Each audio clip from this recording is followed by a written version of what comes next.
B&B Podcast. What's up, ladies and gentlemen? This is your host, B. Hope you're well and safe during these troubling times. So our mission on this podcast is to give you the tools and knowledge so you can become a fully realized person. Fully realized. So on this new playlist, Read This Book, episode 45 will talk about the importance of the Quran and why you should read it. So the Quran is the holy book of Islam, which holds great power and authority over its Islamic believers. The Quran is a very significant book since it's the creation of man. And on this episode, I'll speak on behalf of this book and why you should read it. So just to give you a little summary of the Quran. So the Quran originated from the Prophet Muhammad between the years 570 to 632 AD. It is said by its scholars and its believers to be passed down from Muhammad's teachings, his texts, his scriptures, and all that was consolidated into the Quran by his followers. The Quran holds very importance when it comes to alternatives and changes because it's the only holy book within the monotheistic of religions that hasn't been altered. However, it has been translated into 144 languages, and this is why people continue to convert to Islam every single day. So the first reason you should read the Quran is because it provides endless knowledge and endless wisdom. You see, the Quran was built to give us a better understanding of life. And the Quran is all about you becoming a fundamental expert in all sorts of life. The Quran was built so you can live a structured life while maintaining that order and discipline. And this is why the Quran is it puts a lot of emphasis on earthly law and the laws of man. The education within the Quran also holds very significance over many other books, actually many other religious books, because it has a lot of subjects that it touches upon. And honestly, the Quran is very in-depth when it comes to these subjects. So for example, if you want to learn about finance, the Quran can teach you how to invest in your money wisely. It can teach you how to spend it wisely. It also teaches you to invest in it by giving it to the weak and the less fortunate. If you want to learn about science, it covers subtopics such as astronomy, geography, and biology. When it comes to astronomy, it teaches the creation of the universe and the Big Bang. It teaches how to navigate the stars, and it teaches the difference between light and day. When it comes to biology, it teaches us on the birth of man through the form of a seed or sperm. And it also talks about the importance of a female womb, how it's sacred to both man and to new life. When it comes to medicine, it teaches us not to eat improper foods. It teaches us to sterilize foods, and it teaches us such more than that. The Quran also talks about geography, from landmarks, from buildings, from cities, and so forth. The Quran holds so much knowledge and education that many people can just dive into the Quran and they can read endless books about something that's pertaining to them. The second reason why the Quran is an important read is because it holds many valuable stories and many valuable contents of it. The Quran has meaningful stories that can, help you solve a problem. It can be a lesson learned, or it could just be just to teach people with it. And while these stories are millennia old, they can add some relatability to your life. For example, chapter 2, verse 249 talks about King Saul, which was this ancient ruler, righteous man, and basically he was taking his men to fight Goliath. But on the way to the battle, he stumbled across this river, and as he approached this river, he saw his men were extremely thirsty. As a result, Saul ordered his men not to drink from this river.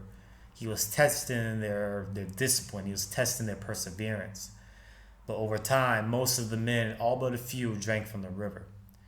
The ones who didn't drink from the river were truly righteous. They were strong-willed, and they were truly resilient, while the others were weak-minded and they were weak. They're subject to corruption. These stories, like King Saul versus Goliath, can teach you a good learning moment that can take upon you can take to yourself, you can take to your family members, and so forth. And these stories are good ways to combat against negativity. They're good stories just to remind yourself of how life can be really hard, and all you gotta do is just push through it. There's a lot of potential with these stories, and ultimately, it's good to have these stories within you because they can take generational loads. They can go from family to family to family. They can span across this earth if you just keep spreading them and spreading them. The third reason why you should read the Quran is because it's a great source to relieve stress and anxiety. So the Quran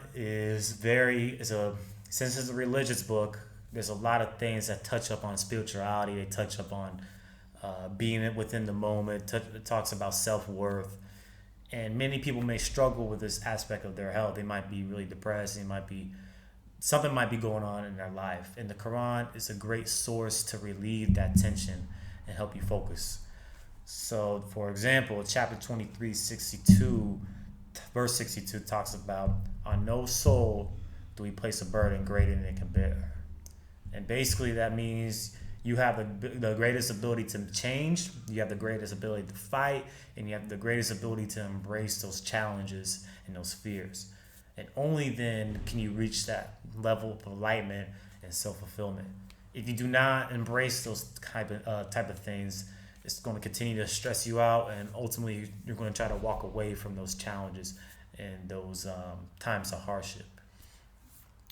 The fourth and final reason why you want to read the Quran is because it holds a great perspective versus right and wrong. And the reason why I bring this because religion is a huge factor when it comes to this. A lot of fundamentalistic religions have this viewpoint, and many people in today's society, it doesn't matter what generation you are, some people struggle with that perspective. They struggle with that morality. And with the Quran, you can read this and you can really dissect what's really happening in today's world. It teaches us not to murder. It teaches us not to commit adultery. It teaches us not to steal, to assault our wives, and so forth. Now, the Quran is violent, but within the violence, you can also see the peaceful times. And that's when that right and wrong can clash, and you'll be able to teach others through this moment.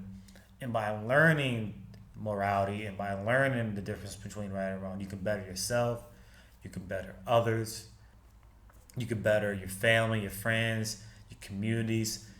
And when you don't have that sense of morality, it can honestly destroy you and can bring further destruction upon the people you love and the surroundings that you may bring upon. And ladies and gentlemen, that's why episode 45 emphasizes the importance of reading the Quran. The Quran is such a deep and complex book that I'm afraid to say that nobody should pass up on. It's an excellent read. I'm reading it right now. It's definitely a learning lesson especially from a Christian. I'm a Christian. It's definitely a learning lesson to dive into this phenomenal script that people tend to not understand, or they also de-glamorize it, or they brutally, they basically slay it. They're always commenting against it. They always think there's something wrong with it. But I'm telling you, if you do read this book, I think you'll learn a lot, and it can help you grab a different perspective. So that's it, ladies and gentlemen. That's episode 45. Read the Quran. If you like the video, please like and subscribe to the channel. Like the video, comment if necessary, and ladies and gentlemen, if you need anything, please don't be hesitant to contact us. Ladies and gentlemen, be safe.